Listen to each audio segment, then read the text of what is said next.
Diário de Darwin diz que Darwin passou menos de 30 horas em Salvador e diz: eu nunca vi um lugar mais fedido e corrupto. E os piores são os policiais civis em ambos os aspectos. Não tem isso no Diário de Darwin. E eu sou um policial civil em Salvador, né?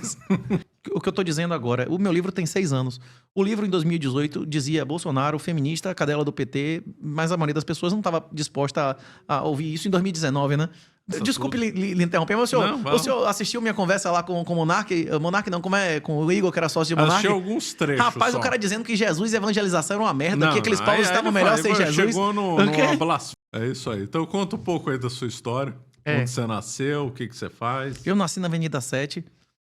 Meus pais eram empregados, né? Meus Avenida avós... 7 lá em Salvador. Isso. Você é soteropolitano, então. Isso, a Avenida 7 é a entrada da maior baía tropical do mundo, e onde Américo Vespúcio entendeu que era um continente, né? Isso que não poderia ter uma baía daquele tamanho em uma ilha, né? Isso. A primeira capital do Brasil, né? Salvador dominado pelo PT, por coisas satânicas, demoníacas, o senhor já esteve lá, né? Inclusive, Darwin, no Diário de Darwin, diz que Darwin passou menos de 30 horas em Salvador e diz: eu nunca vi um lugar mais fedido e corrupto. E os piores são os policiais civis em ambos os aspectos. Não tem isso no Diário de Darwin. E eu sou um policial civil em Salvador, né? Depois de 200 anos do Diário de Darwin, né? Eu não sabia que estava escrito no Diário de Darwin. Tá no Diário David Jones. Daí ele passou 30 horas em Salvador. Ele disse: eu nunca vi um lugar mais fétido e corrupto. Em ambos os aspectos, os piores são os policiais civis. Eu sou um policial civil em Salvador. É isso. Eu sempre disse o que eu tô dizendo agora. O meu livro tem 6 anos. O livro, em 2018, dizia Bolsonaro, feminista, cadela do PT, mas a maioria das pessoas não estava disposta a ouvir isso em 2019, né?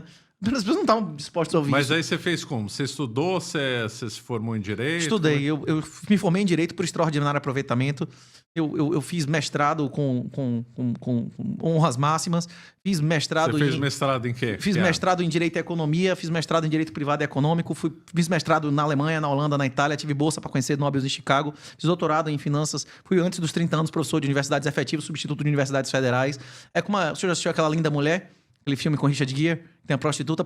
Você estudou até o final para ver se... Você terminou o 2º grau? Ele... Não, eu fui até o final, não é isso? Você nem vai entender o quanto, não é isso? Com aquela cena ali, eu posso ali dizer o que o Richard Gere disse. E aí você prestou concurso para a polícia? Sim, eu sempre tive vocação, prestei vários concursos para a polícia. Inclusive, eu larguei o CFO, porque na época o CFO na Bahia era meio salário mínimo, né? Hoje em dia os caras ganham 4 mil reais, mas eu seria policial em qualquer cargo da polícia. Eu sempre tive muita vocação, um chamado para isso, né? Há 17 anos eu faço local de crime, eu sou perito criminal. Mas as minhas posições ideológicas, axiológicas, lógico que nossa interpretação com o tempo muda, mas os valores são os mesmos. Os meus avós são Silent Generation, são pessoas que nasceram antes da Primeira Guerra Mundial, e a aparição de Fátima para eles era um fato, não a lenda, e era o fato de maior importância espiritual do século XX. E eu fui criado num ambiente do que era o Galo de Barcelos, do que quem era Dom Afonso Henriques, qual o juramento de Henrique, de portugueses e galegos, que é como se fossem portugueses, não é isso? Que são os portugueses do norte são mais galegos do que lusos, não é isso?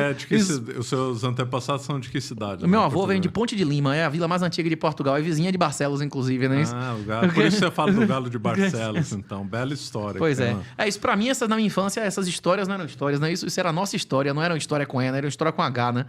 É isso, e meus valores sempre foram esses. Eu tirei título para votar em Enéas e eu considerava que o comunismo era um dos elementos nefastos que seriam espalhados se a Rússia não fosse consagrada a Nossa Senhora. Foi exatamente o que aconteceu, não é isso? Os males da Rússia não se espalharam pelo mundo. Os vários males, não apenas o comunismo, não é isso? E qualquer coisa que eu pudesse fazer para me opor ao comunismo, ao totalitarismo, eu faria. E foi o que eu fiz em toda a minha vida. Agora, isso não foi bem compreendido por um tempo. Não tem aquela ideia do romântico lá, que nada tem mais poder do que uma ideia quando chega a sua hora. Eu sou o cara que dizia isso há 20 anos. Eu apoiava Enéas quando eu tinha 16 anos. Eu larguei meu emprego para defender o não no desarmamento. Né? Eu sempre apoiei essas coisas. Eu tirei meu CAC pro Bolsonaro. Eu digo, não, eu tirei meu CAC com 21 anos. Meu CAC era estadual, não é isso? Eu me cadastrei como caçador de subsistência para poder andar com arma com 21 anos, não é isso? Mas você não pode andar como agora com policial. Mas eu não mas naquela época era caçador de subsistência para poder andar com a 12, não é isso? Não, eu quero viver, eu vivo disso.